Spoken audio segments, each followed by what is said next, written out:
हम सुनते रहे हैं कि पाकिस्तान के माशी मसाइल का हल इंडस्ट्रियलाइजेशन में है, लेकिन एक अहम सवाल का जवाब हमें नहीं मिलता।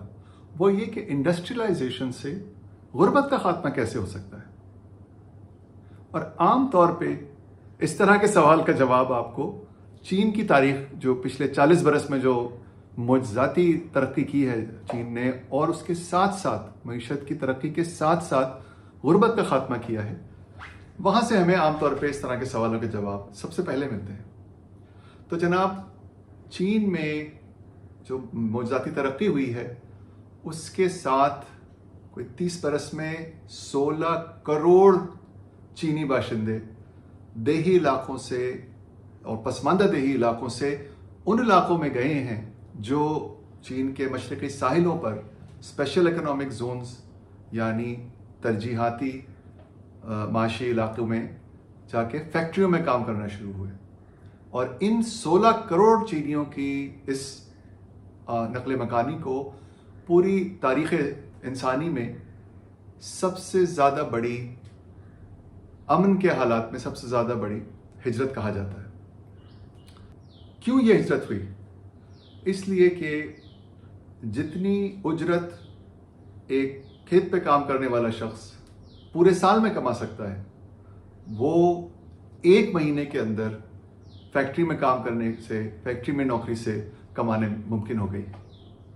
और ये है वो राज जो इंडस्ट्रियलाइजेशन को या सनती फैलाव को मिलाता है गुर्बत के खात्मे से। यहाँ हमें ज़रा सा तवक्को करना पड़ेगा ये देखने को कि हमारे जो अफरादी क़ुव्वत है, हमारी जो आबादी है, हमारे लोग जिस तरह कमाते हैं, उसकी नौयत है क्या। जितना भी गौर कीजिए पाकिस्तान की मईशत पे, आहिस्ता आहिस्ता आहिस्ता आपको अंदाज़ा होगा यही कि एक नहीं 2 पाकिस्तान है। और हमारी अफरादी क़ुव्वत पर भी गौर करने से आप इसी नतीजे पे पहुँचेंगे। अच्छा, पाकिस्तान की अफरादी क़ुव्वत में से कोई 3/4 ऐसे लोग हैं जो हाथ से, मुशक्क़त से कमाते हैं। और आम तौर पे आपको इन लोगों में तालीम बहुत ही कम मिलेगी। 39% हमारे अफरादी क़ुव्वत में जो पाकिस्तानी हैं वो बिल्कुल अनपढ़ हैं। और ये टोटल देख लीजिए, अगर 3/4 तक आप जाइएगा, उनमें भी जो हाथ से कमाते हैं वो भी आपको तालीम बहुत कम मिलेगी और हुनर का भी फुकदान इन लोगों में मिलेगा। इसके लिए हमें बहुत मेहनत भी करनी है। लेकिन अगर हमें इंडस्ट्रियलाइजेशन से इन लोगों की गुर्बत पे ख़ात्मा करना है तो उसके लिए हमें बहुत इंतखाब करना पड़ेगा, बहुत सोच समझ के, उन शोबों का जिनमें ये लोग काम कर सकते हैं। खुसूसन जो ज़राअत में काम कर रहे हैं, पहले भी मैं जिक्र कर चुका हूँ कि जो लोग ज़राअत में काम कर रहे हैं उनका इंडस्ट्री की तरफ जाना नागुज़ीर है। और उनका ये मुमकिन इसलिए है क्योंकि ज़राअत में जितना कमाते हैं लोग, उससे ज़्यादा उजरत उनको इंडस्ट्री में मिल सकती है। लेकिन ये उसी सूरत में मुमकिन होगा कि हम उन शोबों का इंतखाब करें इंडस्ट्री के लिए जिनमें इन कम हुनर वाले या बेहुनर पाकिस्तानियों की भी खपत हो सकेगी। इसमें कौन से शोबे आते हैं? हम आम तौर पे जब सनत के बारे में सोचते हैं, सनती तरक्की के बारे में सोचते हैं, ख़ास तौर पे वो लोग जो हमारे खुशहाली के कले के अंदर के पाकिस्तानी हैं, और वही ये गुफ्तगू कर रहे होते हैं आम तौर पे, हम जब सोचते हैं सनती फैलाव के बारे में, सनती तरक्की के बारे में, हमें इंडस्ट्रियलाइज करना है पाकिस्तान को, तो उनके जहनों में उमूमन आईफोन बनाने की फैक्ट्री आती है, गाड़ियाँ बनाने की फैक्ट्रीज आती हैं। और ये बहुत ज़रूरी है पाकिस्तान के लिए। मेरी तरफ से बिल्कुल क्लियर पैगाम आपको ये है कि ये इंडस्ट्रियलाइजेशन भी नागुज़ीर है पाकिस्तान की तरक्की के लिए और एक्सपोर्ट के लिए।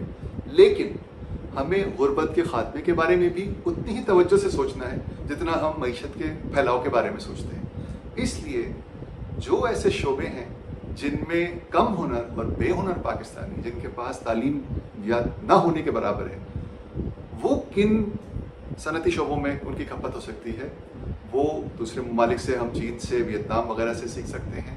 ان میں ایک بنگلہ دیش کی مثال ہم بہت سنتے ہیں کہ وہاں تقریباً 40 لاکھ لوگ، زیادہ تر خواتین ہیں ان کے اندر، جو کپڑوں کی سلائی جو ایکسپورٹ کے لیے جو پروڈکٹس ہیں وہ ٹیکسٹائل سیکٹر میں، گارمنٹ یا ویلیو ایڈڈ سیکٹر میں کام کرنے والے وہاں سب سے زیادہ ممکن ہے، پوری ٹیکسٹائل سیکٹر میں سب سے زیادہ کھپت غریب پاکستانیوں کی اس شعبے میں ہو سکتی ہے۔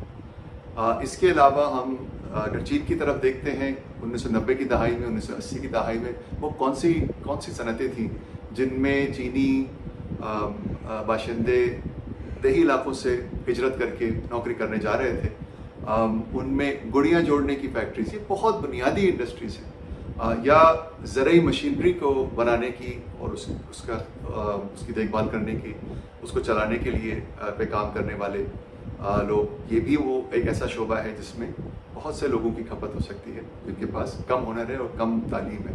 اس کے علاوہ زراعت میں ہی ہم سنتے ہیں کہ تقریباً 50% ہمارے پھل، ہماری سبزیاں مارکیٹ تک پہنچنے سے پہلے خراب ہو جاتی ہیں یا ان کی کوالٹی میں کمی آ جاتی ہے، اور ان کی جو دیکھ بھال اور نگہداشت ہے، ان کا فصل کا کھیت سے اترنا، وہاں سے لے کر اس کی پیکیجنگ، اس کی صفائی، پیکیجنگ اور جو انیشل جو پروسیسنگ ہوتی ہے، اس میں بہت سے لوگوں کو ٹھیک اجرت پر نوکریاں مل سکتی ہیں جو دیہی علاقوں میں ہی ہوں گی۔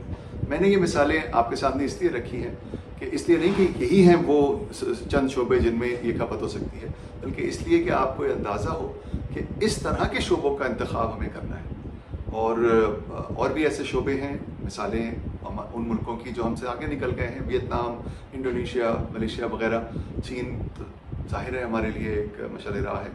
ان ملکوں کو دیکھ کے ہم ان شعبوں کا انتخاب کر سکتے ہیں۔ اس لیے پالیسی کی سطح پر صرف یہ کہہ دینا کہ جی ہم نے انڈسٹری لگانے کے لیے چھوٹ دے دی ہے، یہ ہے تو بہت ضروری، بالکل ضروری ہے، لیکن یہ کافی نہیں ہے، غربت ختم کرنے کے لیے یہ کافی نہیں ہے۔ ہمیں ان شعبوں کی طرف بہت زیادہ توجہ دینی ہوگی اپنی پالیسی سازی میں جن میں ہمارے غریب اور کم ہنر، بے ہنر پاکستانیوں کی کھپت ہو سکتی ہے۔ شکریہ۔